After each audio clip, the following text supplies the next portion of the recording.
Salut à tous, on se retrouve pour une nouvelle vidéo avec un parcours super intéressant, un parcours d'ingénieur. Salut Baptiste. Salut, enchanté.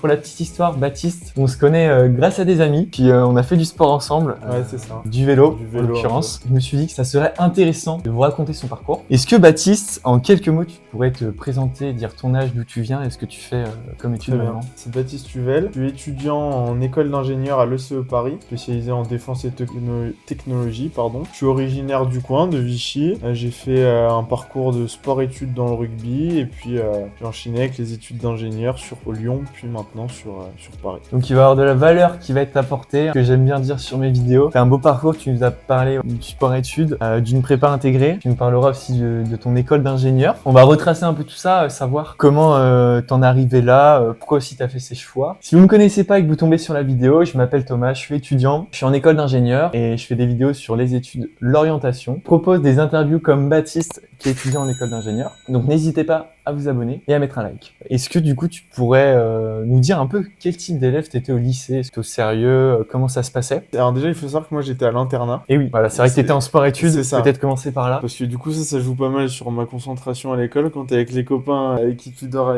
pour le rugby. Mais oui, du coup je suis parti de chez moi, j'avais 13 ans pour faire sport-études rugby. Je suis passé par l'ASM à Clermont et ensuite je suis parti jouer à Nevers. Et j'ai fait tout mon lycée sur Nevers. Au lycée, oui, c'est vrai que j'étais un élève...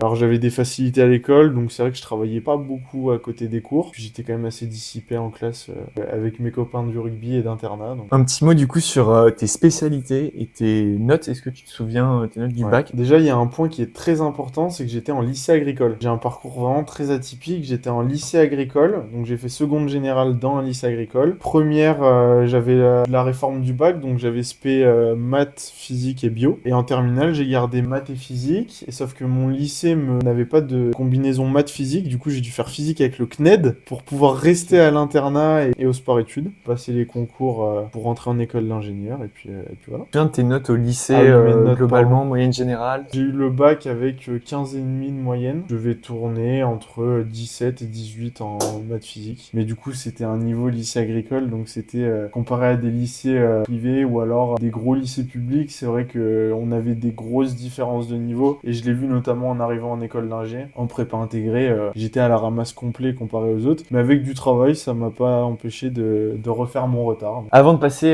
sur la transition prépa intégrée école d'ingé, un petit mot sur le sport-études. Qu'est-ce que t'en déduis là après toutes ces années? Est-ce que ça t'a forgé un caractère? Qu'est-ce que t'en retiens? Alors moi, le sport-études, ça a été, je pense, vraiment une des meilleures décisions de ma vie pour l'instant. Parce que premièrement, alors je suis parti très tôt, donc ça c'était quand même un gros pari. À l'époque, je me rendais pas compte, à 13 ans, tu réfléchis pas trop, tu fonces tête baissée. Et au final, je me suis rendu compte avec les années que j'avais pris vachement de maturité, d'être livré un peu à soi-même, entre guillemets, à 13 ans. Et puis t'as l'avantage que t'es avec des gars qui sont dans le même bateau. Et franchement, c'est sympa, ça m'a appris plein de valeurs. En plus, c'est un sport d'équipe, le rugby, donc de un, les valeurs du rugby, combiné avec l'internat et le fait d'être parti tôt, ça m'a fait grandir, ça m'a appris le travail, la détermination, tout ça. Donc aujourd'hui, ça me sert encore énormément. T'as ton bac avec mention bien. Ouais, plutôt des bonnes notes. C'est ça. Est-ce que tu savais ce que tu voulais faire? Qu'est-ce qui t'a fait choisir cette école d'ingénieur? J'ai vachement hésité jusqu'en terminale, partir soit en kiné, donc à faire des études ou de médecine, mais ça m'intéressait pas du tout, ou alors partir en limite en Espagne ou en Belgique pour avoir le diplôme de kiné, etc. Ou alors orienter école d'ingé, m'être renseigné, avoir fait des forums étudiants, des salons étudiants, pardon. Il s'avère que le parcours ingénieur me correspondait plus. Je suis parti là-dedans, un peu sans trop savoir où j'allais, mais au final, je regrette pas du tout, donc je suis très content. Est-ce que tu peux nous dire un peu comment ça se passe? T'as un concours pour rentrer à l'ECE?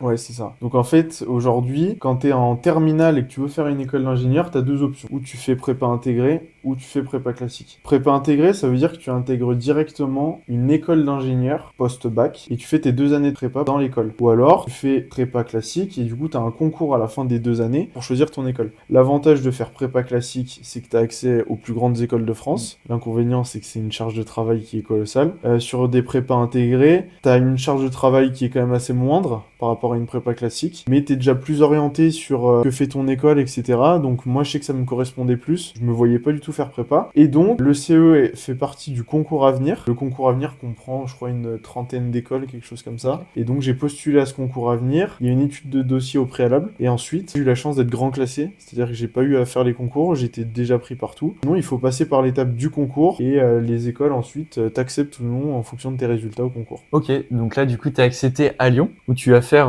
2 années de prépa intégrée. Comment ça se passe? Rythme de travail, ambiance? C'est une école qui est généraliste, mais qui est très ciblée numérique. On avait 4 matières principales pendant les 3 premières années: maths, physique, informatique et électronique. Et la prépa, je suis arrivé, alors j'avais des grosses lacunes maths physique par rapport aux autres personnes de ma promo. Pour donner un ordre d'idée, on a eu un stage de calcul en arrivant à l'école, et c'était un peu une remise à niveau pour tout le monde, etc. Et moi, par exemple, j'ai jamais fait une intégrale avant d'arriver en prépa. Ah ouais.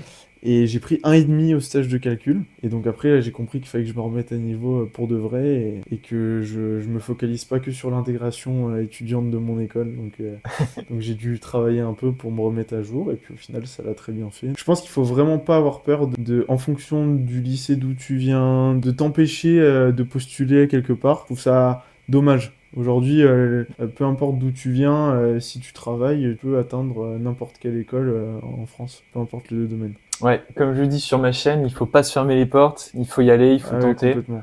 Au pire, ce sera que de l'expérience acquise et des leçons de vie. Faut se fermer à rien. Pour revenir un peu sur ta prépa intégrée, tu la distingues vraiment comme une partie de l'école d'ingénieur? Comment tu fais un peu la transition? C'est dans la continuité les 5 ans. C'est-à-dire Ouais. qu'on sent vraiment pas de cassure entre Entre la prépa intégrée et... prépa Ouais. intégrée et première année de cycle ingé. C'est vraiment dans la continuité et tout le cursus scolaire a été construit autour de ça. Donc je trouve ça hyper intelligent et tu vois, par exemple, j'ai pas fait une prépa classique, mais on est loin d'être ridicule comparé à des mecs qui sortent de prépa et qui arrivent dans notre école. Parce que ils ont orienté la prépa intégrée dans le cursus et dans les spécialisations et tout ça, ce qui fait que en fait, il y en a plein qui sont arrivés de prépa qui étaient plus forts que nous en maths et physique, mais en fait c'était des maths et de la physique qu'ils n'utilisaient pas dans notre école. Et ils avaient pour beaucoup pas fait d'électronique, quasiment pas d'infos, ils n'avaient pas eu de projet scolaire. Et nous, on a, pendant les 2-3 premières années, et même encore maintenant, on a beaucoup de projets. C'est vraiment très très cool parce qu'on a des projets qui nous prennent 150 heures de charge de travail. On est par groupe de 4, 5, 6, et puis on travaille sur tout ça, donc ça nous apprend vachement d'autres compétences qu'en prépa classique, ils ont pas forcément eu. Je regarde pas du tout mon choix de prépa intégrée. Transition après la prépa intégrée. Là, tu rentres en cycle ingénieur, donc ça se passe bien parce que c'est dans la même école. Comment ça se déroule? Du coup, comme je te disais, tout est dans la continuité, et donc nous, ils nous font intervenir le semestre à l'étranger. Aujourd'hui, en France, un diplôme d'ingénieur est reconnu par un organisme qui s'appelle la CTI. C'est la CTI qui va délivrer à l'école le fait que ton titre d'ingénieur est reconnu aux yeux de la France. Pour avoir ce diplôme de la CTI, un étudiant est obligé d'avoir fait Une mobilité à l'international, C'est ça. hein, entre 10 et 12 semaines, ça dépend des écoles. C'est ça. Du coup, nous, ils nous l'ont calé premier semestre d'un G3. Un G3, ça veut dire 3e année dans notre école. Et donc, on avait fait nos vœux en 2e année, en fonction de ton classement, etc.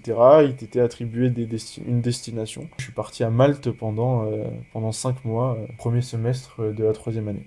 Ok, quelques mots sur cet échange-là. Qu'est-ce que t'en retiens? Que t'as fait la fête ou pas? Ça a Oui. bien vécu? Oui, non, franchement, Malte est une destination qui était très bien parce que déjà il y avait le climat méditerranéen, donc c'est-à-dire que j'étais encore en birk chemise en lin un 10 décembre, donc ça c'était plutôt agréable. Malte c'est très petit, donc on traverse le pays en 1 heure de voiture. Disons en 1 mois de temps, j'avais déjà visité quasiment l'intégralité du pays. J'étais en coloc avec 2 copains, donc ça se passait très bien. Il y a un contexte de fête tout le temps à Malte, donc ça c'est quand même assez sympa. Après, il faut savoir s'en détacher de temps en temps. Puis il y a un gros campus universitaire avec à peu près 15 000 étudiants. J'étais inscrit dans des tournois sportifs étudiants, dans des soirées, etc. Et donc on a rencontré plein de gens. Et c'était vraiment très très sympa. Donc là, après, tu reviens en France. Tu choisis une spécialité, comment ça se passe? Du coup, là, je reviens, il me reste mon 2e semestre de 3e année à faire. C'est dans la continuité de la prépa, des cours classiques, des cours assez magistraux et des projets à côté. Et là, ils nous demandent de choisir une spécialisation pour les 2 dernières années d'école. On en a une 12aine. Ça va de la finance à la santé, à l'environnement, big data IA, système embarqué, cloud. Moi, je suis en défense et technologie. On a les directeurs de majeur qui ont des visios à 600 personnes où ils présentent qu'est-ce qu'ils font dans leur majeur. Il y a des intervenants de boîtes du domaine qui interviennent, qui expliquent ce qu'ils attendent de la majeure de l'ECE vis-à-vis de leur boîte. Et donc, c'est hyper intéressant. Choisis ta spé, t'es accepté ou non. où tu es redirigé sur une autre spé, mais en général, tu es accepté dans l'aspect que tu choisis. Donc là, c'est une spécialisation de 2 ans. Est-ce que tu peux dire un petit peu les matières que tu fais, les cours que tu as? Pour résumer simplement, du coup, moi, je suis en défense et technologie. On va faire de l'IA, du big data. Ça va être tout ce qui va être traitement de la donnée, interprétation de la donnée, manipulation de la donnée. On va avoir une partie cybersécurité, une partie base de données. C'est beaucoup d'informatique. On a un petit module d'électronique. C'est beaucoup d'informatique et de numérique. Donc ça, c'est un peu les gros thèmes principaux. Et après, dans ces thèmes principaux, ils vont décomposer ça en plein de petites matières. Par exemple, l'IA, on va avoir un cours de machine learning, un cours de deep learning. Et puis on a des stages qui interviennent de 4 mois pour la première année et 6 mois pour la deuxième année. Ouais, pour pouvoir se faire des expériences. Exactement. Un petit mot sur les horaires de travail, le rythme et l'ambiance de l'école. Je vais commencer par l'ambiance de l'école. Parce que c'est bien. Parce que c'est pas mal. On a une grosse vie associative à l'ECE. On a plus de 45 assos dans l'école, donc c'est assez gros. On a du coup le BDE qui va gérer toutes les soirées, etc. Donc ça, c'est le BDE qui organise plein d'événements pour rassembler tous les étudiants, peu importe la promo. Moi, je fais partie du SDI, on appelle ça. C'est l'association qui organise le week-end d'intégration pour les premières années. On organise un week-end d'intégration pour environ 900 étudiants, quelque chose comme ça, parce qu'on a 3 campus, Lyon, Paris, Bordeaux. On a Rennes et Marseille qui vont sûrement ouvrir bientôt. On a organisé le week-end d'intégration pour 900 étudiants et c'était très très sympa. Et on a plein d'assauts, on a un BDS, on est 3 responsables de l'asso rugby. Je gère les 3 quarts au rugby et entraînement, feuille de match. Je suis entraîneur-joueur, donc et on a des assos plus techniques aussi qui font de la robotique. On a une asso tutorat qui aide les étudiants qui sont en difficulté. Donc non, franchement, la vie associative à l'ECE est très très bien. Top. Voilà. Petit mot sur le rythme de l'école, le rythme de travail, les examens, comment ça se passe? Les 3 premières années, on avait un rythme environ 25 heures de cours par semaine, à peu près équivalent en travail perso à côté, normalement, ça dépend des gens après. Et en général, on avait 2 DS par matière sur un semestre, plus un partiel à la fin, et du contrôle continu. Ça, c'était pour les 3 premières années. Maintenant, c'est vachement propre aux spécialisations. Nous, je sais qu'on a du contrôle continu, des projets et un partiel à la fin. Tout calculé pour que les étudiants passent et le moins de rattrapage possible. Si tu devais vendre ton école là en quelques secondes, ce serait quoi les plus gros avantages? Je regrette pas du tout d'avoir choisi le CE, j'en suis très très content. Pour la simple et bonne raison qu'on est une école généraliste, qui est reconnue auprès des entreprises et qui s'adapte au fur et à mesure des années à ce qui se fait dans le monde. On est la seule école d'ingénieurs en France qui a une spécialisation défense et technologie. Parce qu'au fur et à mesure des années, ils ont vu un besoin en parlant avec les entreprises, les organismes étatiques, et du coup, ils adaptent constamment les modules, les majeurs à ce qui se fait dans le monde du travail et aux besoins des professionnels, ce qui fait qu'aujourd'hui, le CE, quand vous regardez sur les classements, etc., elle ressort dans les premières en France sur le point relations entreprises. C'est un gros avantage, on a un gros réseau avec l'école. Ok, si tu devais donner là, un conseil aux lycéens qui regardent la vidéo ou des gens qui sont en prépa, qui voudraient intégrer une école d'ingénieur, tu leur dirais quoi? Premièrement, aux lycéens, je leur dirais qu'il faut vraiment se donner à fond et se donner les moyens de faire ce qu'on a envie. Je sais qu'au lycée, c'est vachement compliqué de prendre du recul sur ta situation, ce que tu veux faire, parce qu'en fonction de ton cercle proche, tu peux vachement être aiguillé dans un secteur d'activité ou un domaine. Moi, je pense qu'il faut vraiment se poser en première, terminale et se dire je veux faire quoi et se donner les moyens de réussir parce que vraiment, je pense qu'avec du travail, même s'il faut passer par des concours, si tu travailles plus que le gars à côté de toi, tu réussiras forcément. Pour une personne qui est en prépa, mon conseil, je dirais, ce serait de pas s'arrêter au nom de l'école. Parce que je sais qu'il y a beaucoup d'écoles, 10, 15, 20, 30 ans étaient très reconnues, mais qui aujourd'hui plaisent moins aux nouvelles générations d'étudiants, etc. Alors après, il faut pas faire une généralité, mais par exemple, je parlais l'autre jour avec un gars qui a l'INSA Lyon. l'INSA Lyon, qui est quand même une grosse école d'ingénieurs assez réputée, et il me disait, mais à refaire, je pense que je choisirais ton école. Pour la simple et bonne raison que on a une école, nous, qui s'adapte, c'est ce que je disais juste avant, qui s'adapte à ce qui se fait dans le monde, etc. Et il y a certaines écoles qui peut-être un peu moins et qui restent sur leurs acquis et sur leur notoriété passée. Moi, je dirais vraiment de pas s'arrêter au nom de l'école, mais d'aller chercher plus l'école qui te correspond à toi et à ce que tu veux faire après, ou du moins à ce qui peut t'intéresser. Vous êtes sûrement lycéen derrière la caméra, poser des questions sur l'orientation. En discutant avec Baptiste, on est tous les deux en école d'ingénieur, je me demandais quand j'étais au lycée, c'est quoi les qualités, les compétences qu'il faut avoir pour devenir ingénieur? Quand t'es lycéen et que t'as envie de devenir faire une école d'ingé, je pense que la seule compétence à avoir, c'est la curiosité. Vraiment mettre de la volonté dans essayer de comprendre des choses que tu connais pas. Et parce qu'en fait, je trouve qu'une école d'ingénieur aujourd'hui, ou même les études supérieures de manière générale, C'est assez bien pensé parce que ça va plus te construire le cerveau, plus que t'apprendre des compétences techniques pures et dures. C'est-à-dire qu'aujourd'hui, il y a une stat qui dit que ce que tu apprends à l'école, tu t'en sers à hauteur de 20% en entreprise. La loi de Pareto, C'est ça. le Et 20-80. qu'est-ce qu'on en déduit? Eh ben, c'est que les 80 autres pourcents, ils te l'apprennent pas, mais ils t'apprennent, ils te construisent le cerveau pour t'apprendre à analyser un problème, pour t'apprendre à t'adapter, pour t'apprendre à tout ça. Et donc aujourd'hui, je trouve encore plus en école d'ingénieur, ils te formatent le cerveau pour devenir quelqu'un de plus réfléchi sur n'importe quel sujet, même des sujets pas forcément en lien avec l'école ou le travail directement, mais même pour dans la vie de tous les jours. Et je trouve ça vraiment hyper intéressant. Moi, j'ai vu le changement sur moi entre quand je suis rentré en école d'ingé et maintenant, aujourd'hui, je peux me poser face à un problème. Je te dis pas que je vais apporter une solution, mais du moins, je vais me casser le cerveau pour essayer de comprendre comment ça marche, essayer de répondre au problème, quoi. Et ça, je trouve qu'une école d'ingé le fait, formate très bien là-dessus. Donc vraiment, la curiosité, c'est la qualité principale pour moi pour faire une école d'ingénieur. Je te rejoins sur cet abord-là. J'ai fait une vidéo avec une étudiante qui étudie sciences politiques et relations internationales. Et on en parlait dans la vidéo, je vous mettrai une petite fiche si vous voulez aller voir. Et elle disait qu'il y a beaucoup de par cœur, beaucoup de notions à apprendre dans sa formation. Et qu'en fait, au-delà des études d'ingénieur, même en sciences politiques, en relations internationales, c'est bien de comprendre les choses et pas Ouais. de les apprendre bêtement. Donc de vraiment se tortiller l'esprit, pouvoir trouver des solutions quand on est ingénieur, comprendre d'autres choses. Et rester trop scolaire, ça peut avoir des désavantages, notamment en école d'ingé, je pense, quand tu vas commencer à travailler. On a été formaté, tout collège, lycée, etc., à suivre des cours exercices, j'apprends mes formules et je les recrache. Alors qu'en fait, si tu vas plus loin et que tu essayes de comprendre un mécanisme, comment ça marche, comment c'est implanté aujourd'hui dans le monde qu'on connaît, et ben c'est beaucoup plus simple d'aborder le problème quand tu es devant ta feuille ou devant ton projet. Ou que aller plus loin que la simple formule à apprendre, je trouve que c'est le plus important. Très très bon conseil pour les lycéens et même les étudiants. Est-ce que tu pourrais nous dire quels sont les débouchés après le CE? C'est hyper large. Mm.